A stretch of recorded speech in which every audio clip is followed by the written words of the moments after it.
Pinorsige pa ni 4th ID Commander Major General Jose Maria Cuerpo II ang paninindigang tuluyang wakasan ng insurhensiya matapos niyang muling binisita ang mga tropa na nadestino sa mga line units ng 4th ID sa Caraga Region noong Setyembre 6. Sa kanyang pagbisita, nakipag-usap si Major General Cuerpo sa mga brigade commanders, battalion commanding officers at tropa mula sa subordinate units sa ilalim ng 401st Infantry Brigade sa Prosperidad, Agusan del Sur, 23rd Infantry Battalion sa Buena Vista, Agusan del Norte sa ilalim ng 402nd Infantry Brigade, pati na rin ang commander at mga tropa sa ilalim ng 901st Infantry Brigade at Special Recon Team ng 4th ID, kung saan pinasalamatan niya ang kanilang dedikasyon at katatagan sa gitna ng mga hamon na kinakaharap alinsunod sa walang humpay na pakikipaglaban sa CTG.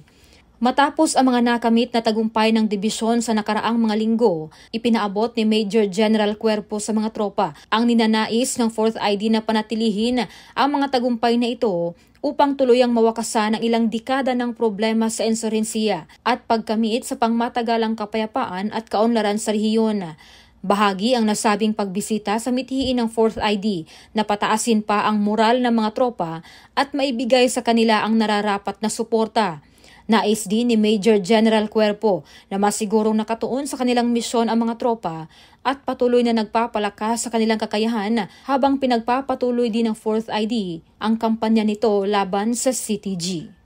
Napapanahong balita, serbisyo publiko para sa Pilipino. Bon Olavides, 4ID News.